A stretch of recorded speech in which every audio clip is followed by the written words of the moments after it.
香港零售市道不似預期啦，一向以鋪王之稱嘅李根興近呢幾個月經常都強調身體非常之好，但係財政唔係太好喎。我諗而家你稍為有少少時事觸覺，你多啲出街行下，你有留意經濟嘅話，你都會有一個意識，就係香港嘅零售市道、飲食市道，又或者係地鋪價格啊、非住宅物業啊，甚至係整個樓價都係向緊下。香港嘅經濟全面調整緊，以往非常之輝煌嘅地鋪時代，哇一鋪養三代呢啲咁樣嘅觀念，到今日仲行唔行得通呢？今時今日喺呢種咁嘅經濟環境之下，地鋪嘅價值仲有冇可能性可以好似以前咁值錢呢？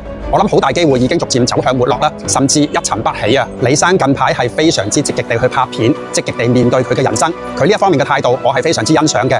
但係我極度懷疑佢而家呢種咁嘅衝勁，向住呢個咁嘅逆流而上，係咪真係可以創造奇蹟呢？而家香港嘅經濟真係冇以前咁好，好多人都選擇北上消費，都選擇網購，仲有冇人會嬲你出街買嘢？喂，我哋出街 shopping 啦，好少咯。喺咁嘅情況之下，繼續壓住鋪市投資呢一條橋，仲行唔行得通呢？擺明就係逆流而上啦。當你做緊一樣逆流嘅事情嗰陣時候，而成個趨勢根本唔旺你，其實真係比較難成功喎。李根興都認㗎，佢話三大殺手正在殺死香港嘅鋪市。呢三大殺手就係網購、外賣同埋北上消費。我再幫佢加多第四個殺手，就係香港嘅樓市仍然向下調整。地鋪作為商品買賣呢種咁樣嘅角色，似乎冇以前咁能夠發揮作用。除非你有網上店鋪，你喺網上做得好好嘅宣傳。如果純粹開地鋪作商品買賣嘅話，冇線上推廣嘅配合，多數都唔會有運行。對於地鋪嘅價值逐漸走向沒落，李根興提出咗以下呢4點去反駁。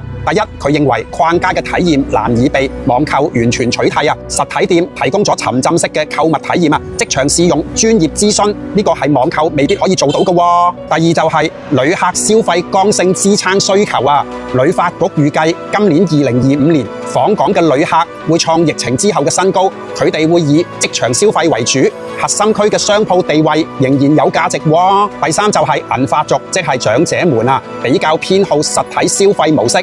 長者們都普遍喜歡習慣地面對面交易啊，而且佢哋對價格嘅敏感度比較低，忠誠度比較高，所以民生區嘅地鋪將會持續受惠喎。第四點就係香港嘅實體店鋪位供應量有限啊，香港嘅街鋪僅約10幾萬間，核心區嘅街鋪大概只有8000幾間啊，稀缺性高啊。佢認為部分網店做得好，都會開實體店 O2O 去服務佢哋嘅客戶啊。最後佢強調，有人嘅地方就會有商機，做生意永遠係危中有機喎。有網民就留言：根哥立此為憑，你2億 cash all in 鋪市，我買3年後市值得返一半，否則小弟